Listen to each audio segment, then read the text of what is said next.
Асан гарагийн дугаар тавч агуулгатай танилцсан уу? Хууль бусаар олгогдсон 40 газрын тусгай зөвшөөрлийг цуцлахаар боллоо. Гурлийн үнийг доктортой барихын тулд 61 тэрбум төгрөгийн хөнгөлтэй зээл олохоор болсон байна.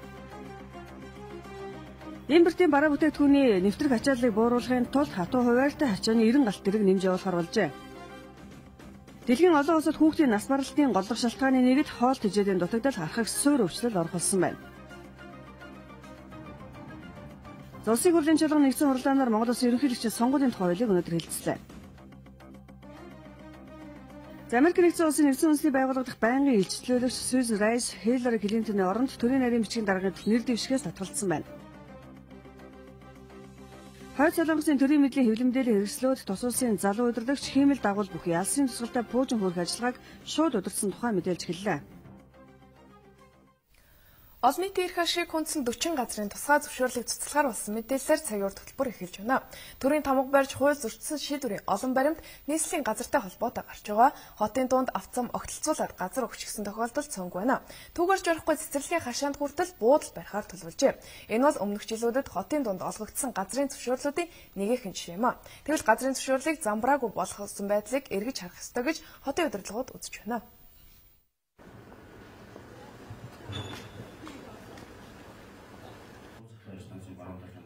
Нийслэлийн 1-р амарч газрын хойд талд жочид буудал орон сууцны газрыг 3 чажхуу нэгжид давхардуулан өгчээ. Энэ газар Сүхбаатар дүүрэгт тариалагддаг.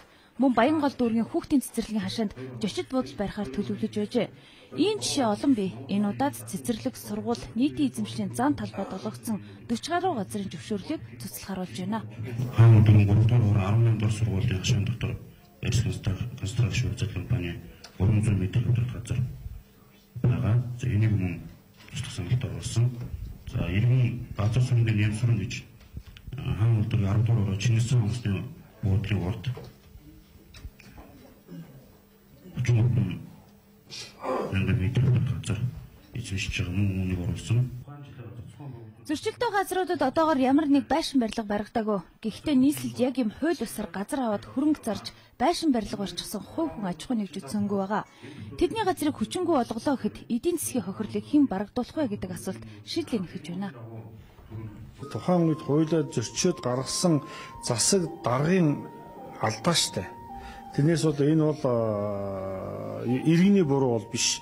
Иргэн бол одоо газар авъя гэсэн хүсэл тавьсан, зөвч тавьсан, бурууч тавьсан мэдэхгүй. Ямар ч гэсэн иргэнд бол газар өгчиж. Тухайн одоо хотын мэр, газрын албаны хүмүүсүүд бол газрын шийдвэр гаргаад тэр үнд газар өгчихсөн байна. Тэгэхээр газрын шийдвэр гаргаж өгсөн шийдвэр нь өөрөө хууль зөрчсөн байна. Энэ дээр бол хотын захиргаа хууль зөрчсөн гэдгийг бол бид бол хүлээн зөвшөөрч байна. Эний өмнө байсан засаг дарганаар бол одоо зөх хуулиудыг зөрчсөн хариуцлага бол хүлээх ёстой. Буруу аргаар олгогдож тухайн орчныхоо иргэдийн эрх ашиг зөрчөөд байгаа газрыг буцааж хүчингүй болох захирамжийг одоогоор нийслэлийн засаг дарга гаргаж байна. Хоошид энэ шийдийг шүүхийн байгууллага гаргаж иргэдийг хохирлгүй болгодог тогтолцоонд шилжмээр байгааг нийслэлийн газрын албаныхан ярьлаа. Мөн хэн нэгэн албан тушаалтны гарын үсгэс үүдэн иргэд олон нийтэд учруулсан хохирлд төрийг төлөөлж шүүхэд оролцох төлөөлж байх ёстойг энд онцлоо. Прокурор төрийг төлөөлөх талаар иргэний эрг шүүгээр хяналт шийдвэрлэх тухай хуулийн 31-ийг заасан бий. Өөрөөр хэлбэл төрийн эрх ашиг хүндэгдсэн гэж үзэж байгаа бол прокурор та төрийг төлөөлж тэр шүүх хурлаанд оролцоо гэж заасан байна. Нэгэнт төрийн эрх ашиг хүндэгдөөд төрийн эрх ашигын цаана иргэдийн эрх ашиг хүндэгдэж байгаа тохиолдолд прокурор өнөөдөр үүнд оролцох цаг нь бас болж байгаа гэж ойлгож байна. Жирийн иргэнд олддоггүй байршил сайтай газрыг цөөхөн хэдэн аж ахуйн нэгжүүд олон удаа давтамжтайгаар авч байсан хотын даргын томьсон ажлын хэсгийн шалгалтаар илэрчээ. Ажлын хэсэг 12 мянган гаруй аж ахуйн нэгж иргэдийн өмчлөх хэрэгтэй газрыг судалж эхний ээлжинд 40 газар хүчингүй болохоор санал оруулж байна. Газар олголт нь зөвхөн газрын алба төдийгүй мэргэжлийн болон иргэд олон нийтийн хяналт хамтын ажиллагаа өгүүлэгдэж байгааг нийслэлийн удирдлагууд онцолж байна. Шинжлэлийн засгийн газраас гол нэрийн бараа бүтээгдэхүүний үнийг тогтворжуулах дунд хугацааны хөтөлбөрийг Монгол банктай хамтран хэрэгжүүлж байгаа. Хөтөлбөрийн хүрээнд гурилын үнийг тогтвортой барихад зориулан үйлдвэрүүдэд 61 тэрбум төгрөгийн хөнгөлтэй зээл олгохоор боллоо. Хэрэг та гурил үйлдвэрлэгч бол таны үйлдвэрлэж байгаа 1-р гурилын бөөний үн 550 төгрөг, томоохон худалдааны төв захаар борлуулагдах жижиглэнгийн үн 650 төгрөгнөөс дээшгүй байхаар зохион байгуулж чадвал та хөнгөлөлтөө зээл авах боломжтой. Энэ бол гол нэрийн бүтээгдэхүүний үнийг тогтвортой байлгахад төрөөс авч байгаа бодлогын нэг юм а. Энэ гурилын хөтөлбөр өөрөө 3 жил үргэлжилнэ. Тухайн жилийнх нь энэ 61 тэрбум хэмжээний мөнгө бол одоо ингээ хологдоод ирэх 9 сар гэхэд бол буцаад төлөгдөөд тэгээд одоо тэр үйл ажиллагаагаа зөв хэрэгжүүлсэн одоо тэр засгийн газраас тавьж байгаа шаардлагыг биелүүлж ажилласан байгууллагууд нь дараа жилийнхаа хөтөлбөртөө шалгарч ороод ингээ 3 жил яваад дуусах. За яг энэ хөтөлбөртэй холбоотой зээл одоо тэрний гэрээ нь ямар байх уу, нөхцөл нь ямар байх уу гэдэг бол жишээ нь Монгол банкны цахим хуудсан дээр бүх нийтэд ил тавьчихсан байж байгаа. Одоогийн байдлаар жилийн 379% хүүтэй яригдж байгаа хөнгөлөлтөө зээлийг арилжааны банкудаар дамжуулан олгоно. Зээл авах үйлдвэрүүдэд тодорхой шалгуур тавина. Хурлын үйлдвэрүүд тавигдж байгаа нэгдүгээр шалгуур бол энэ жил тариаланчдаас хичнээн одоо хэмжээтэй улаан буудаа худалдаж авсан бай гэдэг бол одоо хамгийн том шалгуур. Энэ бол улаан буудаа урамшууллаар бол манай яам дээр гараад ирж байгаа. Энэ бол нэг том шалгуур. Хоёрдугаар тухайн гурилын үйлдвэр маань одоо хүчин чадал ямар вэ гэдэг нь хоёрдугаар том шалгуур. Гуравдугаарт нь тухайн гурилын үйлдвэрийн туршлага гурилынх нь одоо олон нийт танигдсан брэнд болсон байдал нь бол гуравдугаар шалгуур. За дөрөвдүгээрт нь бол бид маш том шалгуур тавьж байгаа. Зах зээл дээр гурилын үнийг тогтвортой өсөхгүй барихаар бол гурилын үйлдвэрүүд яамтай одоо санамж шиг гэрээгээр тохиролцож байгаа. Улсын хэмжээнд үйл ажиллагаа явуулж байгаа 70 гаруй гурилын үйлдвэрээс дархан бол хөвсгөл, булган, сэлэнг, увс, өвөр ханга, хинти, говьалта, дорноц зэрэг аймаг нийслэлийн 30 гаруй гурилын үйлдвэр шалгарсан байна. Энэ тоо нэмэгдэх боломжтой. Гурилын үйлдвэрүүд нь бага хувийн хүүтэй зээл авахаараа үйл ажиллагаагаа өргөжүүлэх. Хоёрдугаар нь болохоор манай тариаланчид урд нь бол будаага гурилын үйлдвэрүүд тушаачгаад хавраас, зунаас маш их удажж мөнгнүүд авдаг байсан бол одоо бол энэ зээл хэрэгжснээр шууд мөнгө авах боломж нь бүрдчихэж байгаа. Оны эхний 9 сарын байдлаар манай улс дотоодынхон гурилын эрхцээг бүрэн хангаж 40 гаруй мянган тонн гурил, 2 мянган тонн улаан буудаа импортлсон мэдээ байна. Энэ оны 7 сараас хойш гурил импортоор орж ирээгүй байна. Өнөөдрийн байдлаар гурилын хангамж үнийг тогтвортой байлгах тухай хамтран ажиллах санамж жижигт үйлдвэр хөдөө аж ахуйн яамтай нийслэл болон орон нутгийн 40 гаруй гурилын үйлдвэр гар үсгээ зурсан байна. Импортоор орж ирж байгаа гол нэрийн бараа бүтээгдэхүүний үнийг тогтворжуулах хөтөлбөр хэрэгжиж байгаа. Энэ ажлын хүрээнд хатуу хуваарьт галт тэрэг нэмэлтээр гаргахаар болжээ. Ингэснээр хилээр нэвтрэх бараа бүтээгдэхүүний ачаал борох юм а. Энэ тухай мэдээллийг манай сурвалжлагч Намчин Баатар хунаар замын үдээс бэлтгэлээ.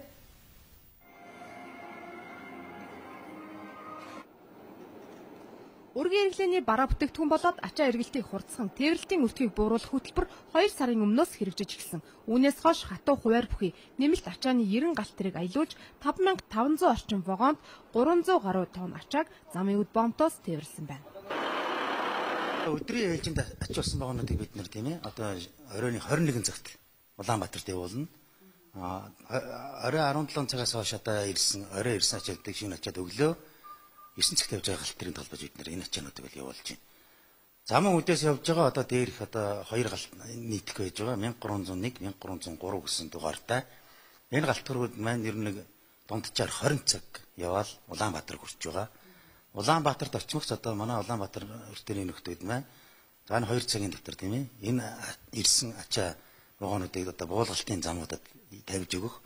Ер нь дунджаар нэг 50-аас 60 вагонтой явж байгаа шүү дээ энэ галт тэрэг бол тийм ээ. Дэд бүтцийн асуудлыг цогцоор нь шийдэж, тээвэрлэлтийн хурдыг нэмэгдүүлж байгаа нь сайн хэрэг. Гэхдээ үнэхээр бараа бүтээгдэхүүний үнд буурах нөхцөлийг бүрдүүлж, иргэдийн нуруунаас ачааг нь хөнгөлөх хүчин зүйл болж чадах уу?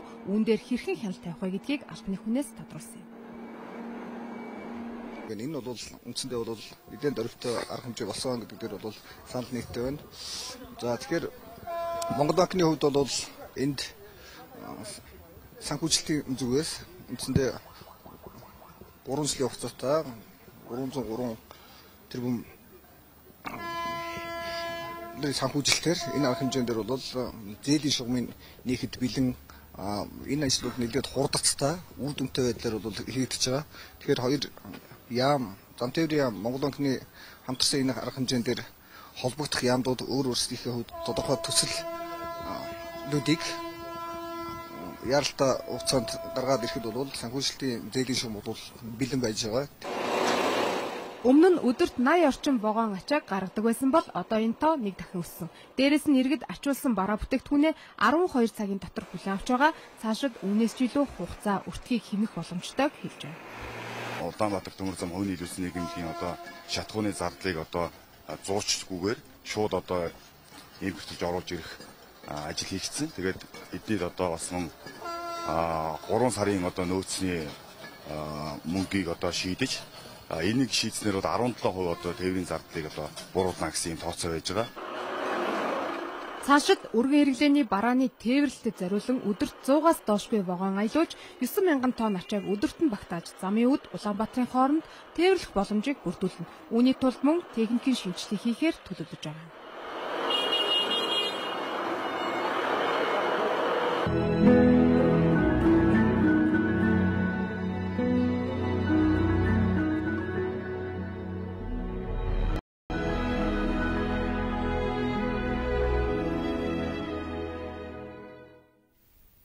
Иргэд олон нийтийн дуу хоолойсон цагийн урд мэдээлэл бүр хүүхдийн эрүүл мэндийн холбоотой мэдээгээр үргэлжилж байна. Дэлхийд дээр хүүхдийн нас баралтанд нөлөөлж байгаа гол хүчин зүйл нь архаг сур өвчнөөс үүдэлтэй байдгийг эрдэмтэд тогтоожээ. Манайд ч мөн ялгаагүй 5 хүртэлх насны хүүхдүүдийн дунд хоол тэжээлийн дутагдлаас үүдэлтэй архаг өвчин олон тохиолддог байна.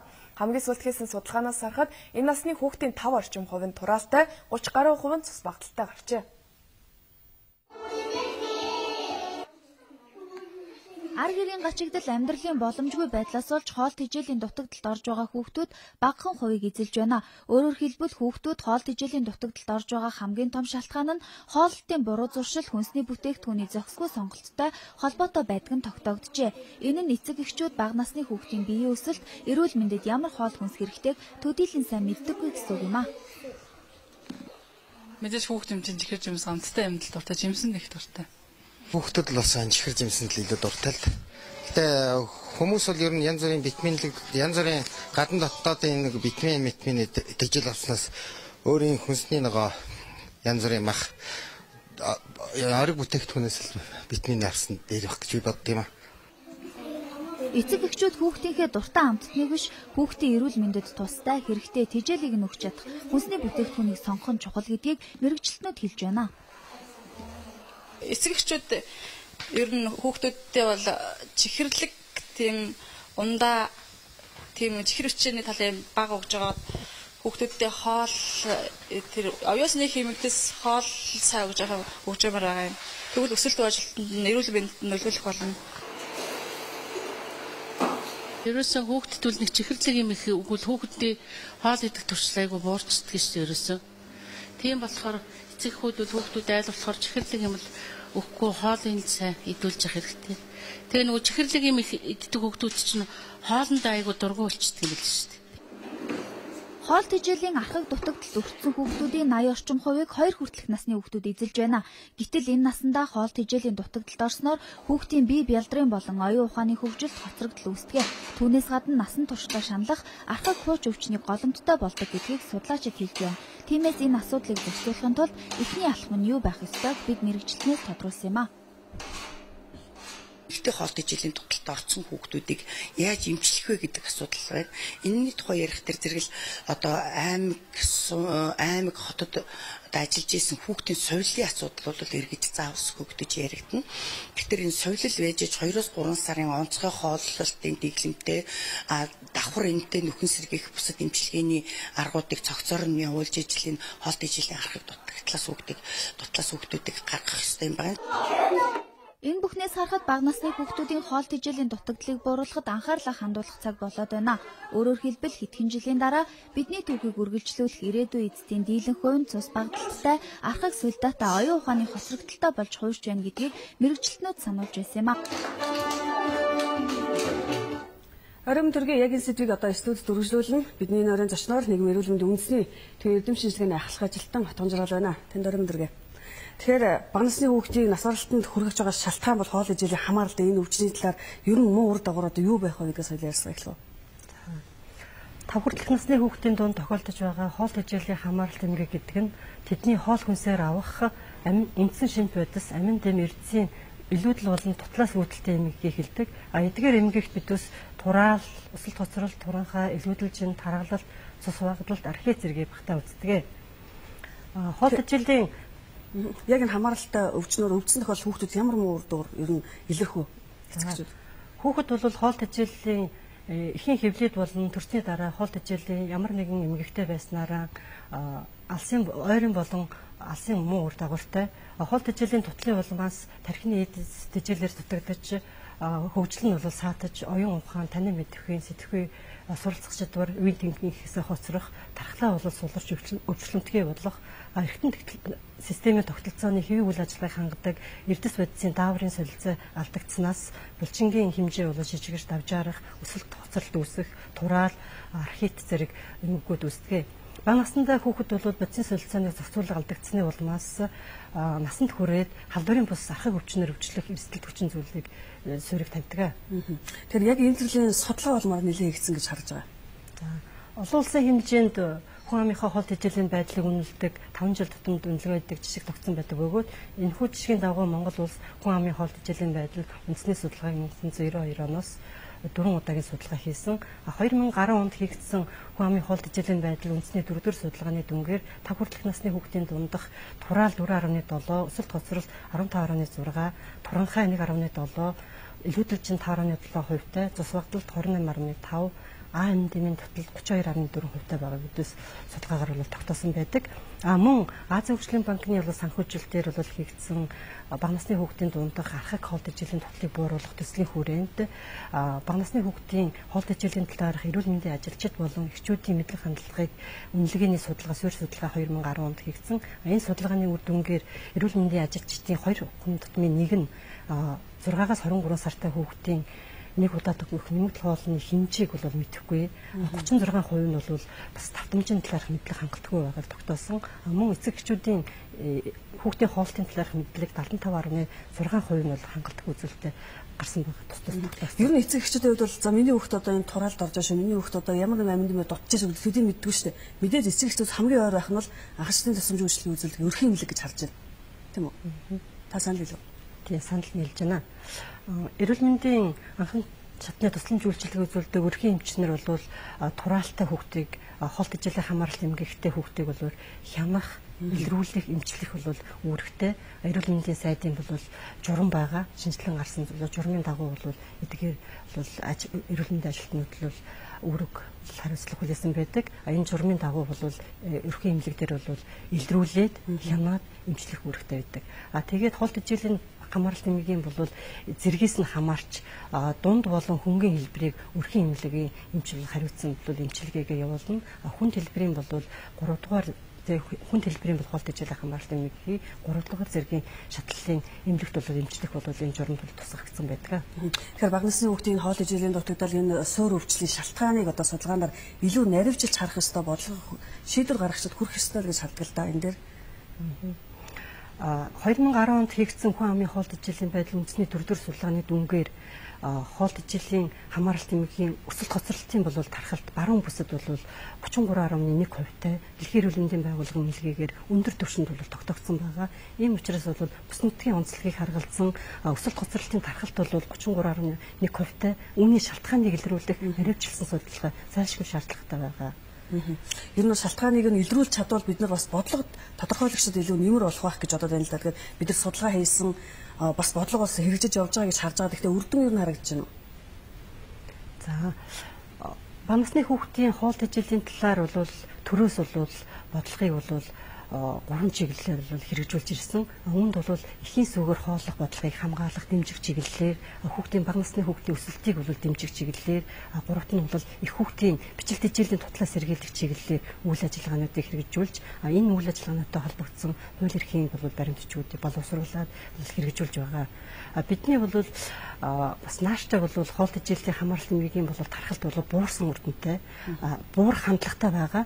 Бүс нутгийн онцлогоос хамаарч баруун бүсдээ өндөр тархалтай байгаа. Гэвч бол бидээс бол бодлогоо бол хэрэгжүүлсний бас үр дүнд Монгол улсын мөнгөний хөгжлийн зорилтын бол 2015 хүрэх шалгуур үзүүлэлт болох 5 хүртэлх насны хүүхдийн дундах тураалын тархалт 2015 онд хүрэхээс бол эрт хүрсэн үр дүнтэй амжилттай байгаа бас амжилттай харагдаж байгаа юм байна. Илүү одоо бодлогыг ийшээ чиглүүлэх ёстой гэж бодож байгаа тийм үү? Танд баярлалаа. Тэгэхээр нийгмийн эрүүл мэндийн үндэсний төвийн эрдэмтэн шинжилгээний алхах ажилтан хатган жаргал энэ өдрийн зочноор байлаа. Цагийн үр хөтөлбөр үргэлжилж байна.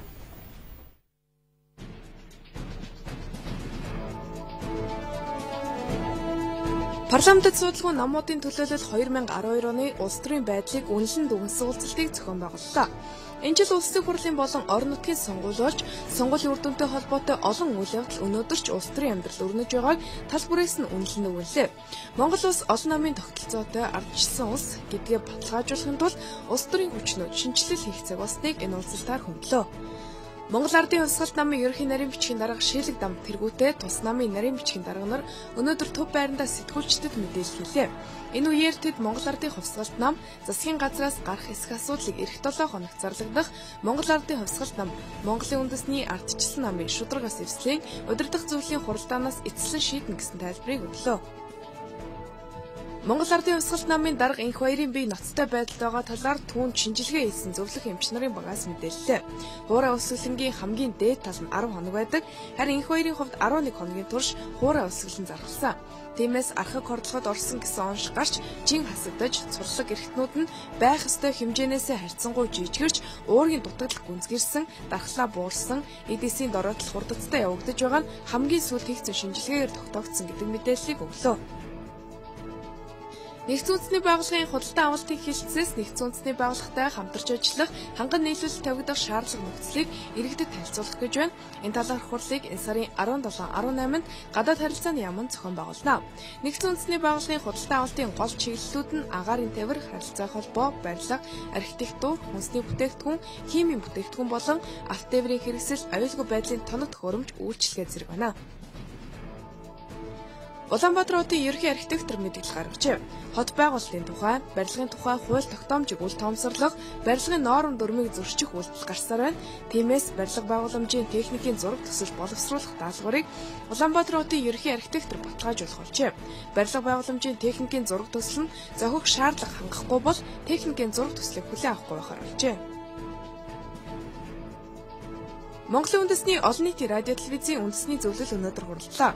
Хуралдаанаар Монголын үндэсний олон нийтийн радио телевиз Mobicom корпорацтай үйлчилгээ солилцох гэрээ байгуулах тухай, залуу зохион бүтээгч төслийн нэвтрүүлгийн санхүүжилтийн асуудал, мэдээллийн агентлагт тоон технологийн компьютер худалдаж авах тухай асуудлыг хэлэлцэн шийдвэрлэлээ. Мөн Монголын үндэсний олон нийтийн радио телевизийн хяналтын зөвлөлийн даргаыг сонгох тухай асуудлыг хэлэлцэн нууцаар санал хурааж, үндэсний зөвлөлийн гишүүн Дамбын Ганбатыг олонхын саналаар сонгосон байна. Монголын үндэсний олон нийтийн радио телевизийн үндэсний зөвлөлийн нэрэмжит чанал бий болгох тухай асуудлыг хэлэлцэн Монголын үндэсний олон нийтийн радио, Монголын үндэсний олон нийтийн телевиз, агентлагаас тус бүр нэг уран бүтээлчид шилдэг уран бүтээлийн шагналыг жилд нэг удаа олгож байхаар шийдвэрлэлээ.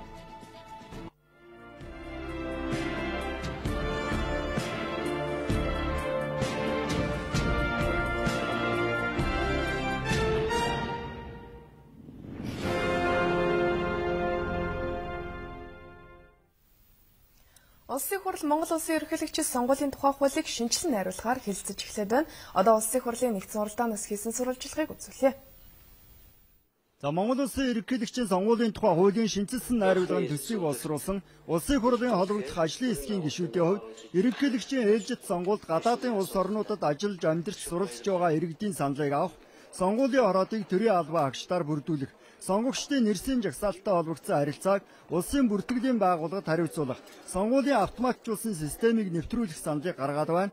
Харин гишүүн Содбаатарын хувьд сонгуулийн автоматжуулсан системтэй холбоотой асуудлаар эрх зүйн орчин бүрдүүлэхийн өмнө элдэв маргаантай эргэлзээтэй зүйлсийг цэцлэх ёстой гэсэн байр суурьтай байна.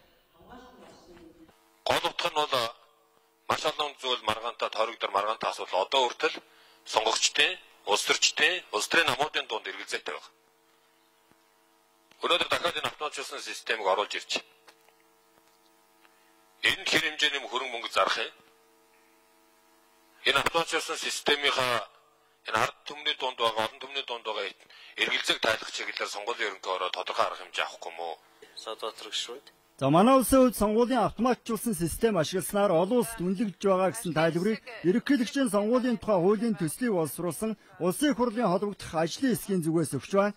За бас ерөнхийлөгчийн сонгуульд нэр дэвшигчийн нэрийг саналын хуудасд бичгтээ улс төрийн намуудын улсын хурал дахь суудлын тоог үндэслэн дарааллуулах зарчим баримтлах саналыг хуулийн төслийг боловсруулсан ажлын хэсгийн зүгээс гаргаж байна. Харин гишүүн Баянсэлэнгийн хувьд сонгуулийн ажиглагчдын ажиллах нөхцөлтэй холбоотой зарим талын зохицуултыг шаардлагатай гэсэн саналтай байна. Сонгуулийн одоо тэр дүн гарч байгаа үед тухайн цаг хугацаанд нь одоо дүн гараа явж байгаа тэр мэдээллийг авах боломжгүй байдаг. Хэсгийн хорооныхын дарга нь бидэнд мэдээлэхгүй, улс төрийн намуудад мэдээлэхгүй. Бид хинээс авах ажиглагч нараас аавна. Тэгээ гар утсыг хураагаад авчгаар мэдээлэл тэнд ямар үйл ажиллагаа хуулийн дагуу явж байгаа гэдэг мэдээлэл байхгүй. Энэ асуудлыг бас оруулаач. Ажиглагчийн эрх бол бүр хуучнаас илүү байна. За энэ дээр харин гар утсыг би бол зөвшөөрөхийг дэмжмээрг байгаа. Ажиглагч нар бол бичлэг хийх, фото зураг авах, баримтжуулах бүрэн эрхтэй. Гэхдээ хөндлөнгөөс энэ сонгуулийн үйл ажиллагаанд ямарваа нэг байдлаар саад хийх ёсгүй. Тийм учраас энэ гар утасны зохицуултыг бол би энд зөвшөөрөх ёстой гэж үзэхгүй байна. Нэг юм чангаруулсан. За саналын хуудасд сонгуульд нэр дэвшигчийн зургийг тавих нь бичиг үсэг мэдэхгүй иргэдэд сонгогчийн эрхээ эдлэх боломжийг олгодог ач холбогдолтой. Ийм хувилбар зарим улс оронд байдаг гэсэн тайлбарыг улсын хурлын ажлын хэсгийн ахлагч өгч байна. Улсын хурлын хувьд Монгол улсын ерөнхийлөгчийн сонгуулийн тухай хуулийн төслийн хэлцүүлгийг үргэлжлүүлнэ. Цахим даяарчлалын үед манай улсад цахим аюулгүй байдал олон талаас огт хангахдахгүй байна гэдгийг өнөөдөр төрийн ордонд улсан мэдээлэл аюулгүй байдал 2012 сэдвт уулзалтаар хэлэлцлээ. Салбарын 100 гаруй мэргэжилтэн тулгамдж байгаа олон асуудлыг хэлэлцэн дүгнэж үндэсний хэмжээний зөвлөмж гарган цаашдаа төрийн бодлого болгох үндэс суурийг тавьснараа өнөөдрийн уулзалт ач холбогдолтой болж өнгөрлөө. Хамгийн энгийн нэг жишээ бол өнөөдөр манай хүн амын дийлэнх нь Yahoo Gmail-ийн цахим шуудан хэрэглэж албан амныхаа ажлаа амжуулж байгаа. Гэтэл ялангуяа албан ажлын нууцлал алдагдахад маш амархан байдаг учраас төрийн ажилд зөвхөн Монголын улсын нутгийг дэвсгэрээр хязгаарлагддаг програм хангамжийг нэвтрүүлэх шаардлага байгааг мэдээлэл аюулгүй байдал 2012 сэдвт уулзалтанд оролцогчид онцлоо. Бас нэг энгийн жишээ нь хувь хүмүүс компаниуд компьютер оруулж ирээд зарж л байдаг. Бидний худалдаа авсан компьютерт аюулгүй байдлын баталгаа байдаггүй нь өнөөдөр элдв цахим халдлагад өртөхгүй гэсэн баталгааг мөн үгүй болгож байгаамаа. Тэгэхээр биднес хойштой энэ чиглэлээр одоо яг баталгаажуулалтын асуудлаар энэ лаборатори мөн энийг одоо яг ингээд шалгадаг тусгай одоо тэр техник хэрэгслийг биднес ийм дэд үтцийг одоо зайлшгүй хийх шаардлагатай. Байгууллагууд мөн мэдээллийн найдвартай байдлын талаар боловсрол муутай хүмүүс ажилуулдаг нь эргээд тухайн байгууллагынхаа мэдээллийн аюулгүй байдалд эрсдэл учруулдаг юм байна. Нэг ийм судалгаа байдаг л да. Ерөнхийдөө технологийн талаас бол хандлага тогтолцоо их бол нэг 20% таа байдیں۔ Гэтэл яг үндсэн мэдээлэл алдаж байгаа бол хувь маань болохоор 80% нь болохоор боловсролтой хамаатай байдаг. За тэгэхээр жишээ нь юу гэхээр тухайн нэг ажилтан одоо нууцын мэдээлэлтэй харьцдаг хүн байлаа гэхэд оройн нэг нөхдөөтэй уулзаа жоохон халахтаа нөгөөдгөө ярьчдаг. Гэтэл тэр хүн маань өөрөө яг санаатай хийсэн үг үгүй байхгүй санамсаргүй. Тэр хүн юу дутж байна гэхээр мэдээллийн аюулгүй байдлын боловсрол дутж байгаа. Мэдээллийн аюулгүй байдлыг нэгдүгürt эрх зүйн хамгаалалт, хоёрдугаарт бодлого зохион байгуулалт, гуравдугаарт өдөр тутмын үйл ажиллагааны журам, дөрөвдүгээрт техникийн, тавдугаарт програм хангамжийн чиглэл төрөлжүүлэн сайжруулах хэрэгтэй байна. Манад яг одоо техникийн болон програм хангамжийн тал нь харьцангуй дээшилсэн боловч байгууллагын ажилтнууд өдөр тутмын үйл ажиллагаанд цахим аюулгүй байдлыг хэрхэн хангаж ажиллахаа мэддэггүй. Интернетийн дурын сайтад зочилдог, дурын файлаа татдаг зэрэг нь эргээд тагнуулын болон зар сурталчилгааны програм компьютерт нь сууж тухайн компьютерийг гаднаас удирдах, аль байгууллага ямар бүтээгдэхүүн үйлчилгээ нэвтрүүлэх зэрэг бүх төрлийн мэдээллийг авч болдог эрсдэл үүсгдэг юм байна. Бодлого зохион байгуулалт эрх зүйн хамгаалалтын салбарт ч үүнээс илүү эрсдэлтэй нөхцөл үүснийг мэргэжлийн хүмүүс хэлж байна. Дуншид яг цахим гарын өсгийн хууль батлагдлаа. Аль дээр үеийн харилцаа олгооны хууль байж байгаа. Гэтэл одоо манай чинь мэдээллийн аюулгүй байдлын суурь хууль бий болох хэрэгтэй байх юм. Тэр хуулиар чинь энэ олон хийхгүй байгаа юмыг хэрэгжүүлдэг болоод тэгэхээр Монгол улс учирч байгаа энэ олон эрсдлүүд маань маш их буурах тийм магадaltaй байгаа шүү дээ. За дээрээс нэг мэдээллийн технологийн олон хууль, мэдээлэл харилцаа холбоо технологийн багц хууль гэдэг маягаар гарах хэрэгтэй. Сүүлийн үед цахим гэмт хэрэгч нэмэгдэж байгаа боловч ийм хэргийг зүүлчлэх эрүүгийн хуулийн заалтууд одоо хүртэл алга байна. Энэ мэтээр бид мэдээллийн аюулгүй байдал ямар чухал вэ гэдгийг саяхнаас л ухаарч эхэлж байна гэж салбарынхан хэлж байна. Харин цаашдаа Монгол төрийн бодлогодоо мэдээллийн аюулгүй байдалд онцгой анхаарал хандуулах шаардлага бий болоод байна.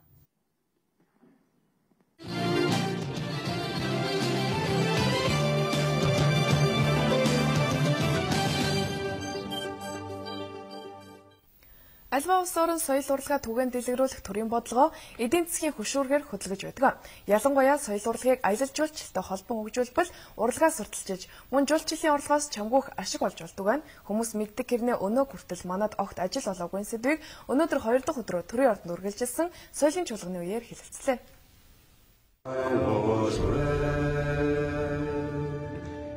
Найруулагч Петр Джексны хамгийн алдартай бүтээлүүд болох Бөгжний эзэн, Хоббит зэрэг кинонууд Шинэ Зеландыг зориулж жуулчдын тог хэдэн 10 дахин нэмээд байна. Аялал жуулчлалын компани ганцхан сайт дээр кинонуудын зураг авалтыг хийсэн газруудаар аялах 9 өөр үнийн санал бүхий 9 өөр аяллыг санал болгожээ. Кино урлаг бол аливаа улс орны сурталчилгад хамгийн хүчтэй хэрэгслийн нэг гэдэг утгаараа сүүлийн жилүүдэд инхүү дэлхийд алдаршсан кинонуудын зураг авалтын талбарууд жуулчдын очиж үзэх хамгийн дуртай газруудын нэг болоод байгаамаа. Харин манад ийм кино зураг авалтын талбарыг цаашид төрийн бодлогоор дэмжин санхүүжүүлвэл аялал жуулчлал эрчимтэй хөгжих боломж байгаа гэж кино урлагийнхан хэллээ. Наазах нь Германаас Оскарт нэр дэвшиж байсан Ингэн нулимс киноны талбар германчуудын анхаарлыг татсан хэвээр байгааг анхаарах хэрэгтэй байгаамаа. Ингэн нулимс гэдэг киноны төгрөгийн эзэн дээр өмнө гоо амьд тэр айл байгаа шүү дээ. Тэр айлд бол одоо ерөөсөө Германаас жишээлбэл ирсэн жуулч заавал тэр айлаар дайрж гардаг. Энийг бол бид нар өөрсдөө мэдэхгүй байдаг. Зүгээр тэр хаваар тэр жуулчны одоо зам байгаа шүү дээ. Тэр жуулчд заавал тэр айлаар дайрж гардаг тийм уламжлал болцсон байна шүү дээ. Энэ юуг харуулдаг вэ гэхээр тэр нэг киноноос, баримтлал киноноос те Монгол орны яаж сурталчилсан бэ? Тэр хүмүүсийн амьдралыг тэр газрыг үзэх гэж тэр алс холоос хүмүүс ирж байна. Зөвхөн киноч биш, Монголын маань соёл урлаг үндэсний цөөхөн ёс заншилж яг аялал жуулчлалын зорилгоор зохион байгуулалтанд орвол гадаад дотоодын жуулчдыг татах бүрэн боломж байгаа гэлээ. Казахуудад шин бүрг дээрээ домбраараа биднес бахаргадаг зөвхөн манай аймгийг өөрийн жишээ аваад 400 домбор бэлдээд жуулчдыг Монгол ирсэн жуулчдыг баруун тийшээгээ хамрагдуул яасан юм. Энд ч одоо бүгд сайн шинэ санаачлага байхгүй юу, холбож өгч байгаа байхгүй юу. Тэгээд ач тустай асар их нөлөөтэй зөвлөгөө болж байна энэ бол. Соёлын чуулганы үеэр инхүү соёл урлагийг аялал жуулчтай холбох асуудал яригдсан юм а. Гэхдээ урлагийн төрөл зүйл бүрийг эдийн засгийн ашиг сонирхлын үүднээс хөгжүүлэхээр зорж болохгүй. Тухайлбал хөөмийн бие биелгээ, эртний туйс, цуурын аялгау зэрэг язгуур урлагийн төрлүүд бизнестэй холилдвол эртнээс уламжлагдсан язгуур хэв шинжээж алдаж болох талтай гэж үзэгчид бас байсан юм а. Урлагийн бүх салбаруудыг өнөөдөр бас эдийн засгийн эргэлтэнд оруулаад бизнесийн хэлбэрлэлд оруулчвал бас юу болох вэ? Бас эргээд бас тэрний сөрөг талууд нас гарч ирэх магадaltaй учраас яг авч үлдэх ёстой тэр одоо жанрууд төрлүүдээ авч үлдэх ёстой. Олон мянган жилийн түүхийн хугацаанд хөгжиж ирсэн яг язгуур энэ урлагийг бас тийм одоо хамаагүй одоо бизнесийн тийм болох нь бол надад нэг тийм тааламжтай биш байгаа. Монголын яг өнгө төрхөө алдах тийм боломжтой байна л да. Өөрөөр Монголын соёл урлаг тийм ээ. Ямар ч тач соёлыг аялал жуулчтай холбох нь бүтээлч үйлдвэрлэлийн нэг хэсэгт тооцогдож, үүнийг амжилттай хөгжүүлсэн орнуудад эдийн засагт нь нэмэн өртөг бүтээдэг чухал салбарын нэг болжээ. Британд гэхэд эдийн засгийнх нь 10 орчим хувь соёлын бүтээлч үйлдвэрлэлээс бүрддэг байна.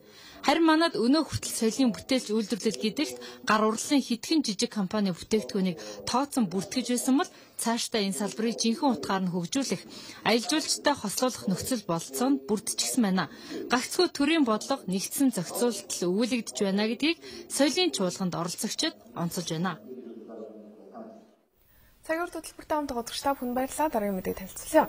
Манай улсад 18 хүртэлх насны 970 мянга орчим хүүхэд амьдардаг. Тиймээс хүүхдийн хамгааллын асуудал нийт хүн амын баримтлах бодлогын төвд байх ёстой чухал асуудал юм а. Гэтэл өнөөдөр хүүхдүүд томчуудын буруутай үйл ажиллагааны цолоос олж амь нас эрүүл мэндээр хохирч байгааг албаны хүмүүс хэлж байна. Тиймээс хүүхдэд ээлтэй аюулгүй нийгмийг бий болгоход хүн бүрийн оролцоо чухал юм а.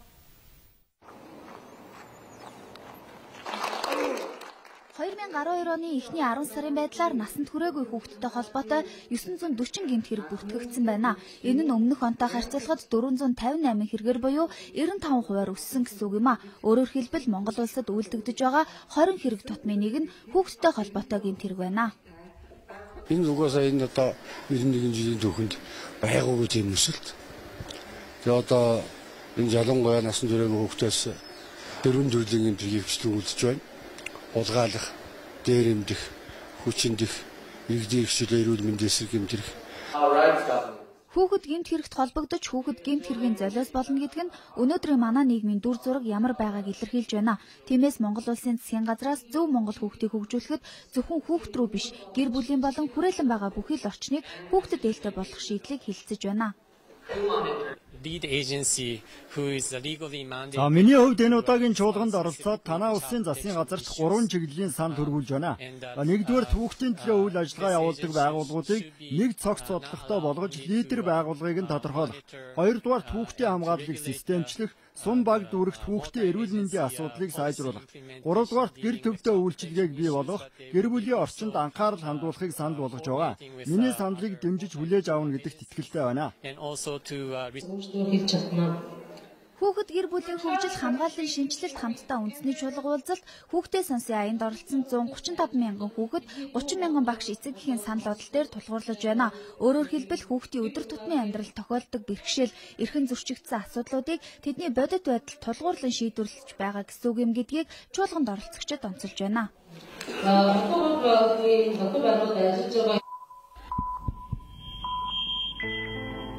Намайг Амраа гэдэг. Намайг Төтө гэдэг. Амраа бол баг. Харин би бол Турга. Бид хоёрт адилхан зүйлсүүд их бий. Бид хоёр адилхан жүжигчд. Бид хоёр адилхан эрчүүд. Бид хоёрын биеэр нар зүв цус эргэлдэн байдаг юм. Залуу та өнөөдөр 3 литр пив, 350 г арх ухын оронд 350 г цусаан бэлгэл. Та 3 хүнд амьдрал бэлгэлнэ. Эмнэлгийн орон дээр цус үлээх хэвдэх хэн нэгэнд маргааш өглөөний мандахын улаан нарыг харах боломжийг олгоё. Өнөөдөр Монгол улсын ерөнхийлөгч цусаан бэлгэлж 3 хүнд амьдрал бэлгэлсэн юм. Би ч бас цусаан бэлгэлнэ. Харин та амьдрал бэлгэлээ 350. Өнөөдрийн хооронд өрнөсөн үйл явдлын мэдээлэл танилцуулаа. Одоо үргэлжлүүл олон улсын мэдээнд анхаарлаа хандуулав.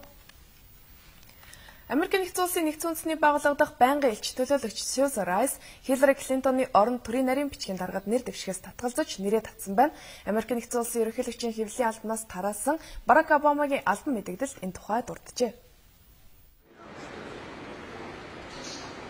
Нэгдсэн үндэсний байгууллага дахь Америкийн байнгын элч төлөөлөгчөөр ажиллаж байгаа Сьюзан Райсийн нэрийг төрийн нарийн бичгийн даргын албанд дэвшүүлэх тухай сүүлийн үед хэвлэлүүдээр цэцэгдүүлсэн. Гэвч өчигдөр ерөнхийлөгч Барак Обама Сьюзан Райс нар уулзаж энэ тухай хэлэлцсэн бөгөөд Райсийн нэр дэвшгээс татгалзсан хүслийг нь хүлээн авснаа ерөнхийлөгч мэдгдсэн юм а. Барак Обама Сьюзан Райс нэгдсэн үндэсний байгууллага дахь элчингээр цаашид ажиллахаа илэрхийлсэн талархал илэрхийлээд түүнийг сайд нарын танхимын гол гишүүдийн нэг хэвээр байх болно гэж мэдэгджээ. Үүний зэрэгцээ ерөнхийлөгч Барак Обама сүүлийн үед шударга бусаар Сьюзан Райс руу дайрч байгаад харамсаж байгаагаа илэрхийлсэн. Ливийн Бенгази хотод Америк элчин сайдын яамны ажилтнууд өртсөн халдлагын дараагаар Райсийн эсэн мэдээллийг Конгресс дахь бүгд найрамдах намынхан буруушааж ширүүхэн шүүмжлэл өрнүүлж байсантай холбоотойгоор ерөнхийлөгч ийхүү мэдэгдэж байгааг хэвлэлийнхэн тодруулан дамжуулж байна. Америкийн нэгдсэн улсын ерөнхийлөгч Барак Обама өнгөрсөн 11-р сарын сонгуулиар дахин төрийн тэргүүнээр сонгогдсон. Тангараг өргөх ёслол нь эх сарын 21-нд болох бөгөөд үүний дараагаар Хиллари Клинтоны оронд шинэ төрийн нарийн бичгийн даргаыг сонгохоор төлөвлөж байгаа юм а. Түүний оронд Сьюзан Райсаас гадна Сенатын гишүүн Джон Керри сонгогдох магадлалтай тооцогдож байсан юм. Нэгэнт Райс нэрээ татсан тул Конгрессийн дээд танхимын олон улсын харилцааны хороог тэргүүлдэг Керрийн ерөнхий нарийн бичгийн дараагаар сонгогдох магадлал нь улам нэмэгдээд байгаа юм. Сенатын танхим дахь бүгд найрамдагчид Керрийг нэр дэвшүүл бараг санал нэгтэйгээр дэмжинэ гэдгээ илэрхийлж байгаа юм. Сирийн удирдагч Башар Асадын дэглэм нуран унах төхөөд байгаа бөгөөд энэ нь цаг хугацааны л асуудал юм а гэсэн мэдээллийг НАТОгийн ерөнхий нарийн бичгийн дарга Андерс Фог Расмуссен хийснийг олон улсын хэвлэлүүд онцолж байна. За тэрээр Нидерландын ерөнхий сайд Марк Рютетэй уулзсныхаа дараа сэтгүүлчдэд өгсөн ярилцлагада Сирийн засгийн газрын хүчин босгочдын эсрэг СКАД төрлийн пуужин ашиглаж байгаа гэсэн таамаглал байгаа талаар мэдээсэн юм. За үүнтэй холбоотойгоор Сирийн эрх баригчид ямар ч арга гаргамаагүй энгийн иргэдийг золиослооч болов босгочдын эсрэг тэмцэж байгаа нь хүндхэн нөхцөлд Оросны илэрхийлэл гэж тэрээр үзэж байна.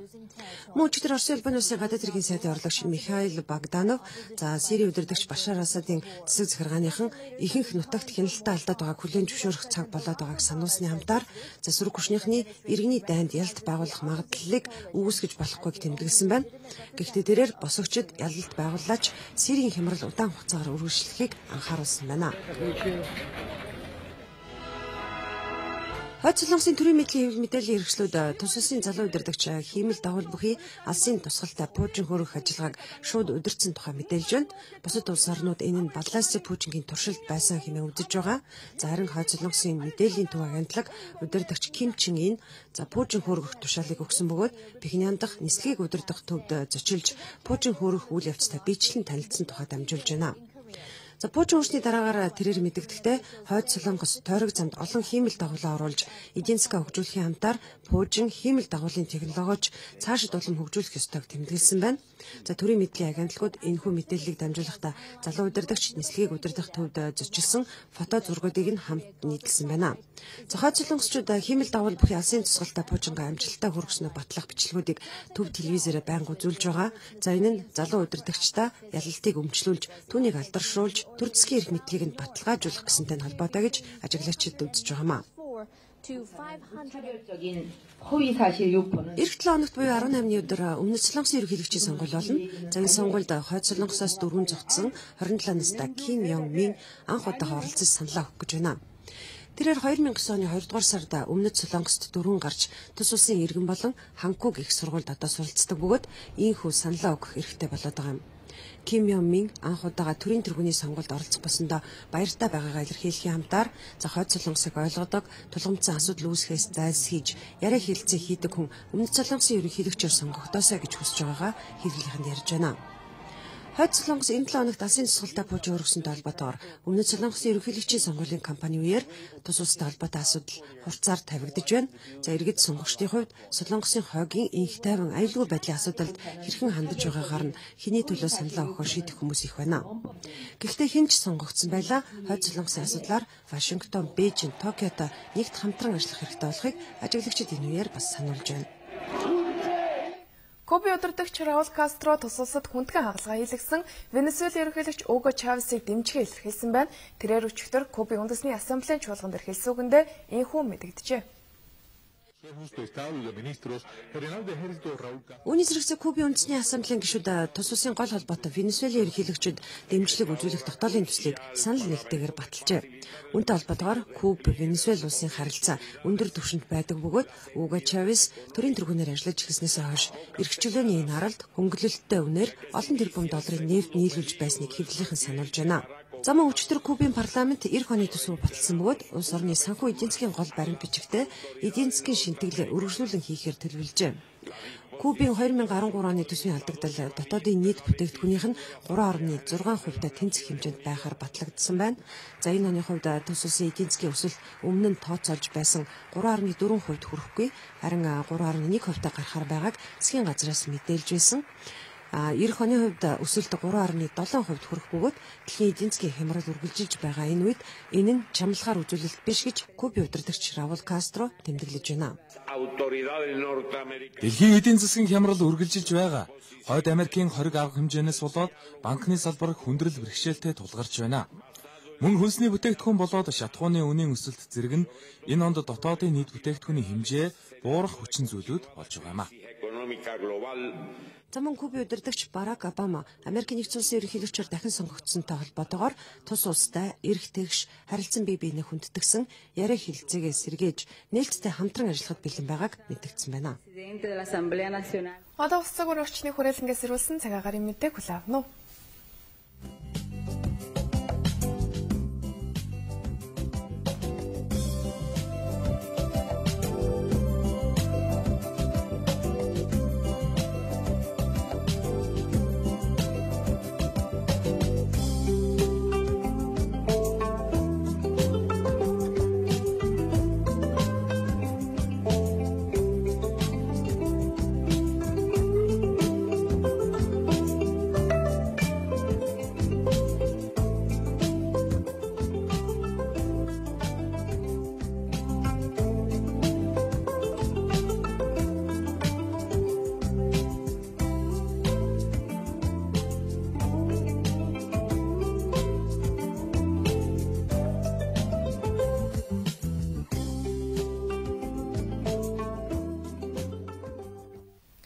Мөнгөр Монголын мэдээ агентлагийн бэлтгэн үргэлдэг цагийн урд мэдээллийн хөтөлбөрийн баасан гарагийн дугаар өндөрлөж байна. Та бүхэн амралтын өдрүүдэд айдахтай сайхан өнгөрүүлээрэй баярлалаа.